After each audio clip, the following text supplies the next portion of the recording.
Hola a todos y todas, hoy vemos el problema de la moral y de Dios. Como veis, con un solo problema, con una sola redacción, podemos responder al problema de la moral y al problema de Dios. Repito, cuando pasa esto, lo que hago es hacer un pequeño truquillo. Un truquillo que es que si te entra el problema de la moral o ética en un autor contemporáneo, puedes responder con esta redacción. Si te entra el problema de Dios, también puedes responder con esta redacción.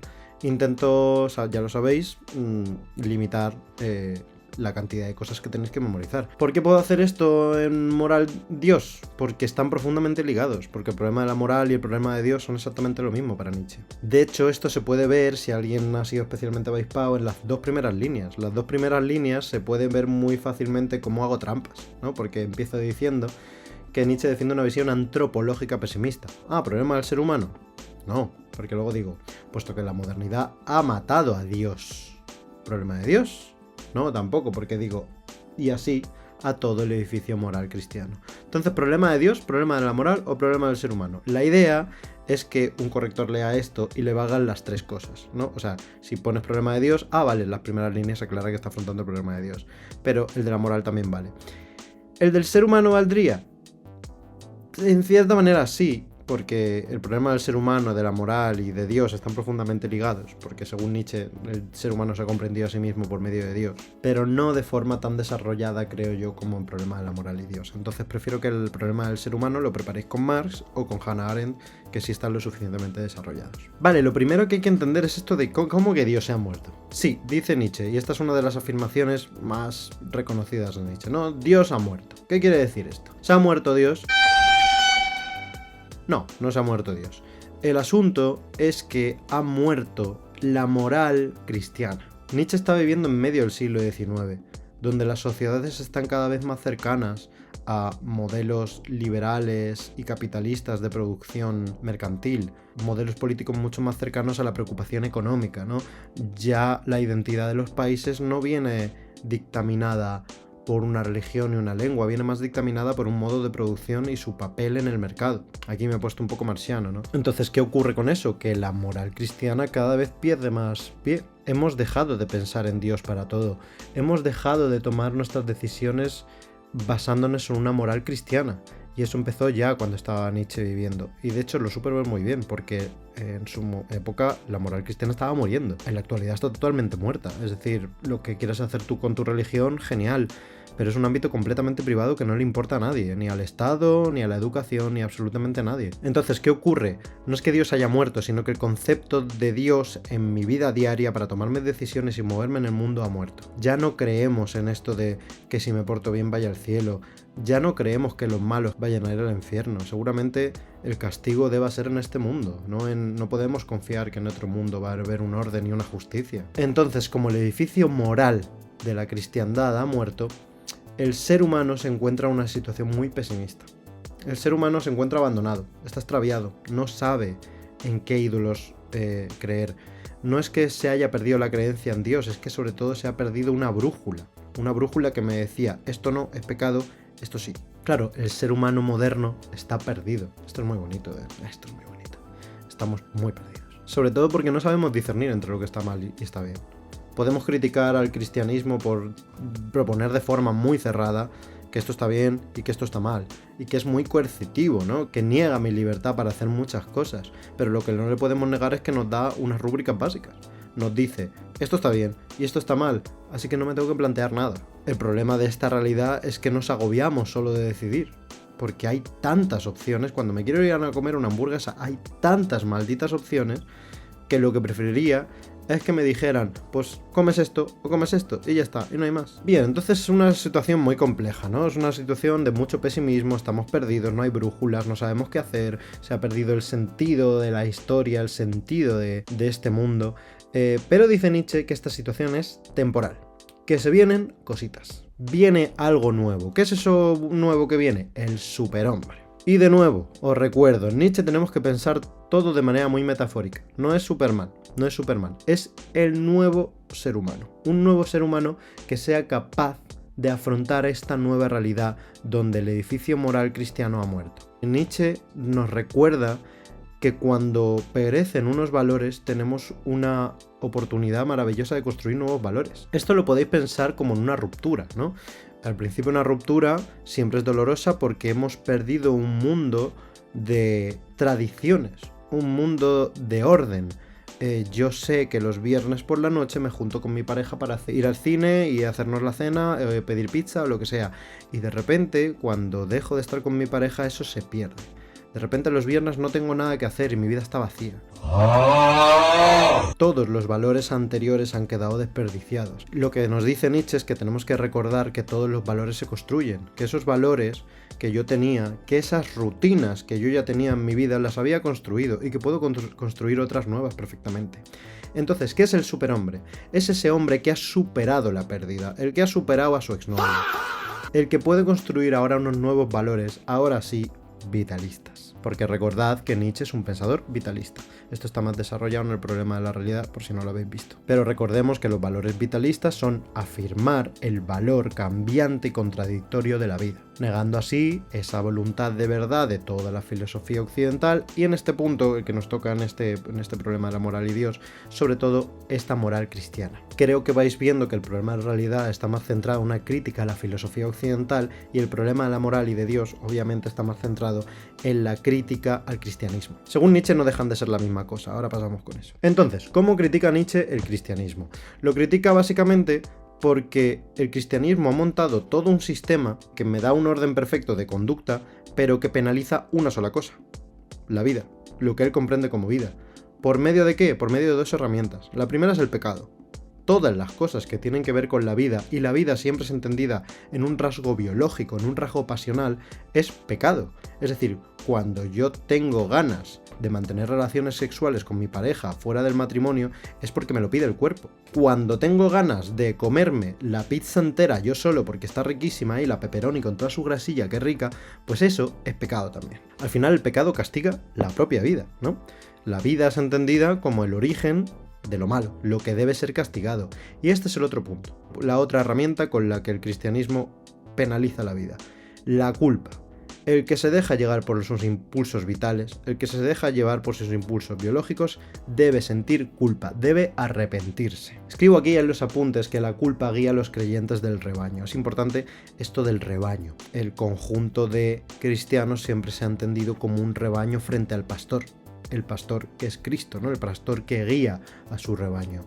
Su rebaño debe comportarse, debe seguirle, debe hacer lo que el pastor dice. Y lo que dice el pastor es que sigamos una senda correcta, que no caigamos en el pecado y que si caemos en el pecado alguna vez, pues que nos tenemos que arrepentir y pedir perdón por nuestros pecados, claro. ¿Cuál es la base de este pensamiento cristiano? ¿De dónde viene? Pues como todo, de un platonismo encubierto. Esto de nuevo también está más desarrollado en el problema de la realidad, que recomiendo que veáis antes de que porque aclara conceptos muy básicos de aquí. ¿Por qué platonismo encubierto? Porque ya hemos visto que Platón plantea una ontología muy básica: el mundo de las ideas, bueno, porque no es cambiante, porque es inmutable, porque es perfecto, porque es eterno, porque es inmortal, y el mundo de la vida, el mundo real, el mundo sensible, llama él, es basura. Es basura porque es cambiante, porque es mortal, porque se presenta de maneras diversas, porque las cosas son imperfectas y sobre todo porque las cosas se mueren, porque las cosas perecen. Claro, pues esta es la estructura también básica de la ontología cristiana y sobre todo de la moral.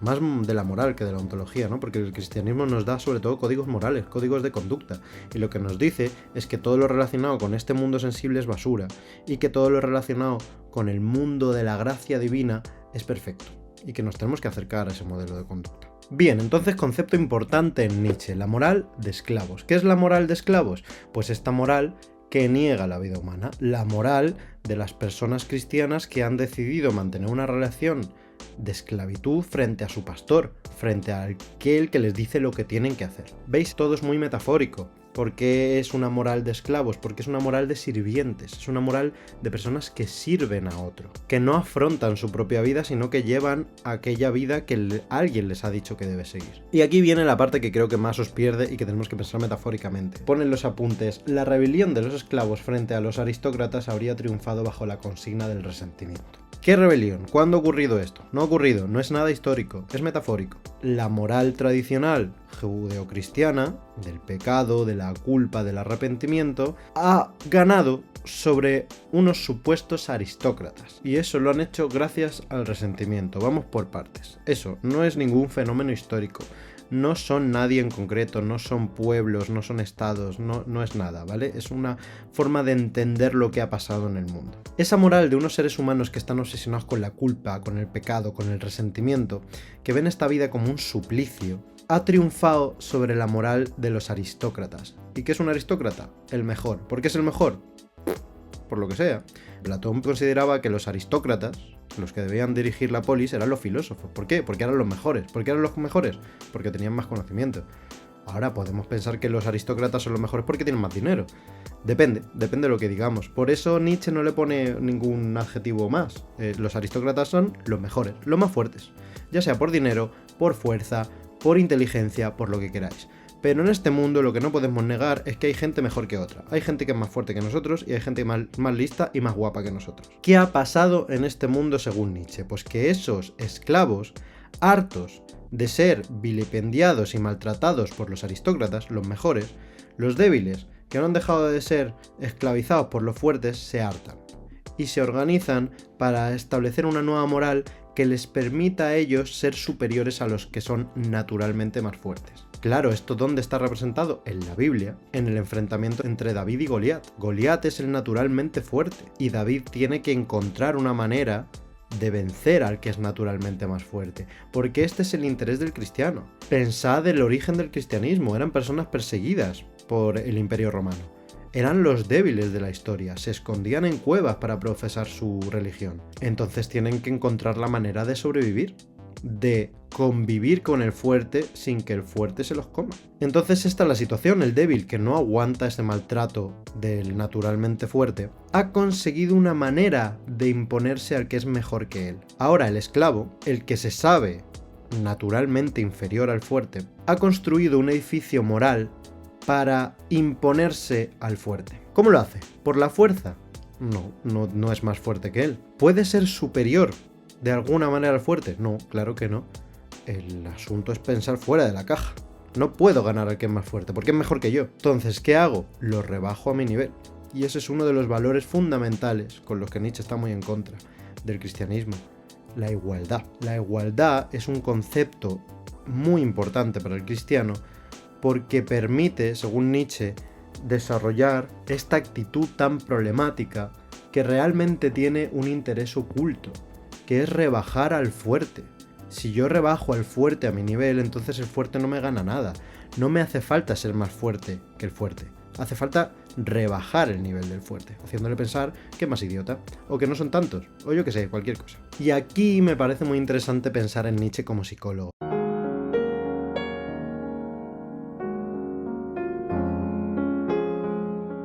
Este concepto del Nietzsche psicólogo lo leí yo hace un tiempo en un libro, me gustó mucho. Nadie podría vivir bajo una filosofía nietzscheana, o sea, puedes vivir bajo una filosofía nietzscheana siendo adolescente, ya lo decía en el problema de la realidad, pero siendo adulto no. Pero sí que me parece muy terapéutico Nietzsche, porque Nietzsche comprende muy bien la psique humana, y es que esto es verdad, es una conducta muy humana.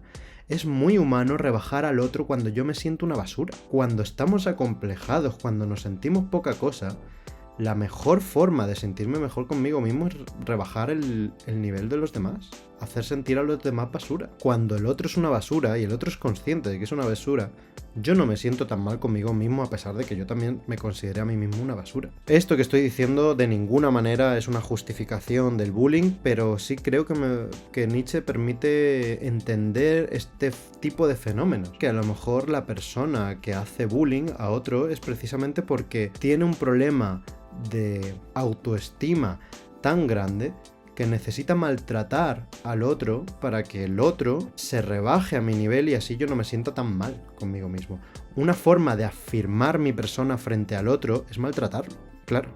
Si hago que el otro se sienta una basura, entonces yo me siento mejor. Vamos, hablo del bullying porque me parece interesante que analicéis este tipo de realidades con las que tristemente convivís como adolescentes, pero vamos, esto es un fenómeno que vais a vivir en cualquier espacio laboral, en cualquier espacio social. Siempre está esa persona que tiene un fuerte problema de autoestima y que necesita rebajar al otro para sentirse mejor consigo mismo. Otra cosa que también permite analizar muy bien Nietzsche con este tipo de discursos es analizar qué carencias tienen las personas en base a su actitud.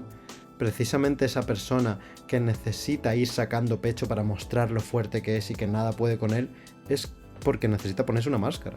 Como nos sabemos vulnerables, necesitamos mostrar esa máscara de decir, no, fíjate qué fuerte soy, cuando lo que estamos gritando por dentro es que débiles somos, que necesito aparentar ser muy fuerte. No como el resto de personas que no necesitan aparentar gran cosa.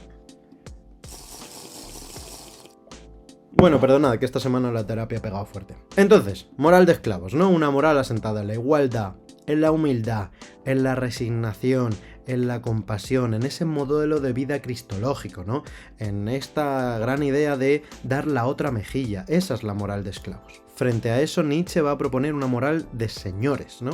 Pensarlo así, el esclavo y el señor. No es que sea de señores con sombrero de copa, sino que es una moral de no del esclavo que sirve al otro, sino del que hace servir, del señor. Pero para ver eso, primero tenemos que analizar el concepto de nihilismo, que es lo siguiente que va en los apuntes. Muy bien, nihilismo. Hay que entender esto. ¿Cómo entendemos el nihilismo? En esta situación que ya hemos enunciado al principio del problema. Dios ha muerto, la moral cristiana ha muerto, ya no tenemos una guía muy clara. Estamos en una situación de desamparo, nos han abandonado, no sabemos qué tenemos que hacer. Es como cuando nuestros padres nos dejan solos al principio de nuestra adolescencia, que es como, ay, podemos hacerlo todo, y de repente cuando podemos hacerlo todo, empezar a tomar decisiones empieza a costar, porque está el ámbito de la equivocación, puedo liarla. Vale, para entender nihilismo vamos etimológicamente, sabéis que siempre hago esto, ¿no? Nihilismo viene del concepto latino nihil, que significa nada, así que hay que entenderlo así, es una situación en la que ya no hay nada que dirija mi acción moral. Hay una ausencia de brújulas. Como tenemos que entenderlo, es como que la vida, nuestra vida, ya no tiene sentido porque no está destinada a nada. Ya no estamos destinados a gozar del reino de Dios o a arder en las llamas del infierno si nos hemos portado mal. Claro, esto me conlleva un problema. ¿Para qué narices me iba a portar bien yo en esta vida? ¿Hay un cielo por el que se me vaya a premiar por haber sido bueno? ¿Hay un infierno ante el cual se vaya a castigar a los que se portan mal? Como esto ya no está tan claro, pues acabamos en una situación de pesimismo, de pasividad, no dejo que la vida me pase por encima, de un agotamiento generacional, dice Nietzsche. Él vive en una generación que está agotada, que no sabe qué tiene que hacer. Y aquí, de nuevo, Nietzsche psicólogo creo que nos viene muy bien para esta situación actual que estamos viviendo. Sí creo que todas las generaciones anteriores han vivido en un mundo muy seguro, y no digo muy seguro en la medida en que haya habido gran seguridad, porque no, ha habido muchas guerras, pero sí que estaba muy claro lo que estaba bien, lo que estaba mal, lo que estaba regular. Y de repente en este mundo con tantas posibilidades, con tantas caras, de repente nada parece ser muy claro. La vida actual es muy líquida, como dice Zygmunt Bauman. Todo se presenta de formas muy diversas. Las fake news obviamente son un fenómeno actual que no depende de un ser humano que quiera hacer el mal, sino es que, claro, es que el mundo se está presentando de una manera tan diversas, la información es tan problemática, viene de tantas fuentes que es muy difícil no caer en las fake news. Entonces yo creo que también estamos en una situación muy nihilista, muy generacional, y esperemos que llegue esto del superhombre, como cree Nietzsche. Porque este es el punto, este es el nihilismo negativo, pero dice Nietzsche, hay una posibilidad nueva, hay un nihilismo positivo, hay una forma de que este nihilismo sea algo que no me lleve necesariamente a la pasividad y al pesimismo. Dice Nietzsche, si los valores cristianos han muerto, si no tenemos ninguna forma de valorar lo bueno y lo malo, podemos construir nuevos valores, claro. En esta analogía que os hago yo con las rupturas, este es el punto en el que dice uno, pero he perdido mis rutinas y el sentido de mi vida, pero puedo construir un sentido nuevo, puedo construir unas rutinas nuevas conmigo mismo, o con otra persona, o con mis amigos, o con mi familia, etc. Y aquí me parece muy bonito hablaros de una cosa que ya sabéis que es el tarot. Por la cara. Hay una carta, sabéis que yo no me creo mucho el tarot, pero me gusta mucho la representación estética que hacen de ciertos elementos. Hay una carta, la torre, que representa precisamente esto. El proceso de destrucción de un edificio, que representaría mi propia vida, y cómo ese edificio está en llamas. De hecho se representa normalmente con personas cayendo de la torre, todo se está reduciendo a escombros, entonces parece una carta muy negativa, pero claro, depende del punto de vista, podemos verlo de forma nihilista pesimista, en la cual todo un mundo de la vida en el que yo me movía, un conjunto de rutinas, un conjunto de pensamientos y un mundo sobre todo ordenado y seguro, se pierde. Pero la carta puede ser entendida de una manera muy positiva. Viene algo nuevo. La condición de que tú puedas construir algo personal que tenga tu propia firma es que se destruya lo anterior. Y esto es un proceso que los seres humanos vivimos a lo largo de nuestra vida muchas veces. Vosotros lo estáis viviendo ahora en el tránsito de adolescentes a adultos. Vosotros como adolescentes estáis viviendo todavía en un mundo que ha sido construido por vuestros padres, por vuestras familias, por vuestros amigos y por vuestros ámbitos seguros de vida. De repente sois responsables de vuestra propia identidad y eso es un problemón, ¿eh? Eso es una cosa muy dura de vivir. Pero no tenéis que olvidar que la condición de poder construir algo personal vuestro es que se destruya lo anterior. Por eso discutimos tanto con nuestros padres siendo adolescentes, porque estamos viviendo ese momento en el que todo un edificio moral en el que se me ha construido y que es muy valioso en la medida en que me ha dado unos códigos de conducta muy básicos para moverme en la vida, de repente me los empiezo a plantear. Hay cosas que me gustan de esos modelos y cosas que no me gustan y cosas que decido cambiar. Pues eso creo que queda muy bien representado en la carta de la torre. Y Nietzsche vería la torre de esta manera positiva. Si se han destruido los antiguos valores, vamos a construir una nueva forma de valorar el mundo. ¿Cómo llama Nietzsche esa forma de valorar el mundo de forma novedosa?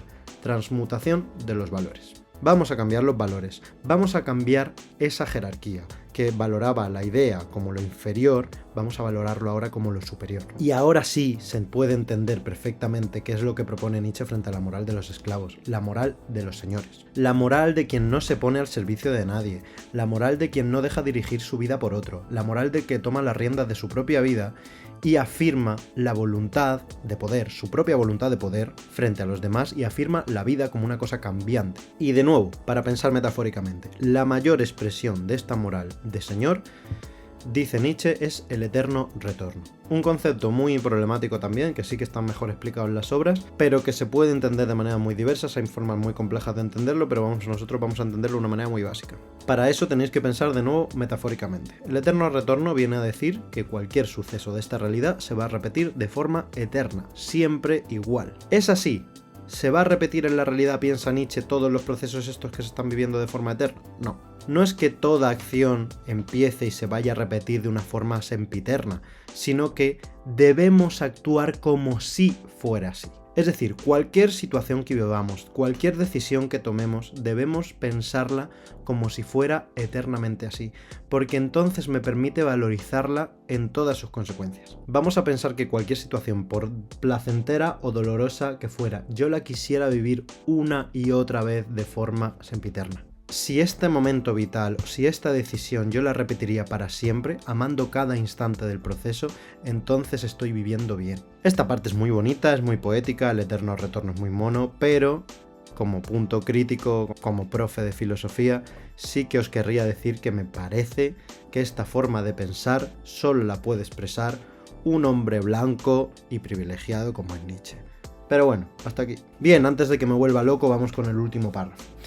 Transmutación de los valores. Ya hemos visto que es cambiar la jerarquía de valorar, pero no se trata solo de cambiar los valores de este mundo, sino cambiar la misma forma de valorar. Tenemos que empezar a valorar desde la jovialidad, desde la alegría de la vida, desde la alegría de afirmar que esta vida es contradictoria, caótica y que está bien que sea así.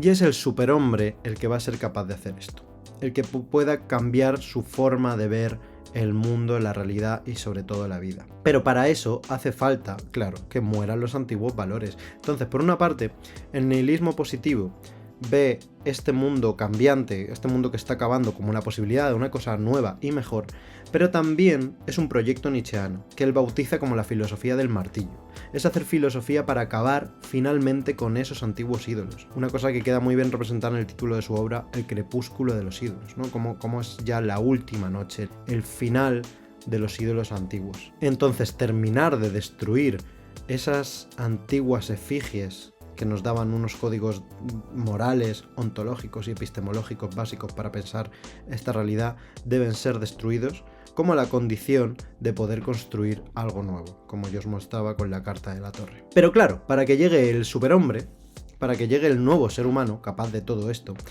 dice Nietzsche, de forma de nuevo muy metafórica, que el ser humano tiene que pasar por 3 transformaciones. Esas transformaciones son el camello, el león y el niño. El camello creo que es el más fácil de entender, es el esclavo, el de la moral de los esclavos, ¿no? Un camello que representa un animal domesticado, un animal que sirve, un animal de carga, un animal que afronta el deber de forma casi ciega y hace lo que le diga otro, un esclavo. Dice Nietzsche entonces que el ser humano, después de pasar este proceso, que nosotros podemos pensar metafóricamente como el desarrollo de nuestra vida, ¿no? Somos niños y hacemos lo que nos dicen nuestros padres, obedecemos a nuestros padres. Y cuando nos soltamos de eso, el ser humano se transforma en un león. Un individuo nihilista y destructor que viene a destruir todos los antiguos valores como propone Nietzsche. Esto es bueno. Es el individuo adolescente, el que se ha rebelado, el que mata al padre, ¿no? Este concepto psicológico de matar al padre, de cambiar el modelo ideal de conducta humana que es nuestro padre o nuestra madre o nuestro referente en la vida, ¿no? Que es un proceso que vive todo adolescente. Y está bien que sea así, el ser humano tiene que pasar por este proceso destructivo para encontrar algo nuevo, pero lo que no tiene el león es la capacidad de construir algo nuevo. Destruye, pero no construye. Para construir tenemos que pasar a la siguiente transformación, que sería ya una cierta adultez, y eso lo representa a Nietzsche con la figura del niño. ¿Por qué el niño? Porque el niño es una cosa inocente. El niño es una cosa inocente que quiere jugar. Para Nietzsche el concepto de juego es muy importante. El concepto de juego presupone, pensemos en el juego, en la época, ¿no? El juego como los juegos de azar. Hay todo un ámbito de pensamiento en torno al juego de los dados, ¿no? El que tira los dados sabe que está jugando a un juego, pero se tiene que responsabilizar de los números que salgan, que son azarosos. El número que salga en los dados es completamente aleatorio. Y yo no puedo empezar a jugar y luego no responsabilizarme del juego. Cualquier número que salga en el juego, yo me responsabilizo de él. Dice Nietzsche que eso es lo que hace el niño. El niño juega y se responsabiliza con el juego. Pero sobre todo, el niño es creativo. El niño crea, y crea de una forma caprichosa, respondiendo únicamente a su voluntad, respondiendo a sus instintos, sin pensar demasiado en las consecuencias, en la culpa, en los castigos que vengan después. Un niño no piensa en las consecuencias, simplemente juega de una manera muy inocente, y muy genuina sobre todo. Y ese sería el último punto para el superhombre, según Nietzsche. Llegar a ser ese niño que juega, que crea valores, pero sin tomárselos demasiado en serio, que no necesita jerarquizaciones muy cerradas, que simplemente disfruta de la vida cambiante y azarosa que tenemos. Y con ello, con la última transformación del superhombre, podríamos llegar a sentar ya por fin esa moral de los señores, esa moral que valora la vida por encima de todas las cosas frente a la moral de los esclavos. La pregunta es si hemos llegado a ese punto, si ha llegado el superhombre según Nietzsche. Y si ha llegado el superhombre, resulta que esta nueva situación del ser humano es deseable, porque a lo mejor es un mundo de pura barbarie. Declaring war on fat gay kids, not the kids themselves, but on whatever's making them so fat, gay and pathetic. De nuevo, Nietzsche creo que es una herramienta muy interesante para analizar la realidad que estamos viviendo en esta generación, tan problemática, tan llena de voluntades caóticas, azarosas y caprichosas, que quieren esto y lo quieren ya, que quieren intervenir en todos los estados posibles y hacer avanzar el mundo del mercado por dentro de sus intereses, etc. Bueno, hasta aquí, simplemente marcar que Nietzsche me parece una rúbrica muy interesante para pensar la realidad y nuestra situación individual frente a esta realidad. Porque todos sabemos que el mundo es muy problemático, pero siempre se olvida que somos nosotros, los individuos concretos, mortales e imperfectos, los que tenemos que afrontar esta realidad tan compleja. Así que nada, perdón, me he puesto intensísimo, no sé por qué.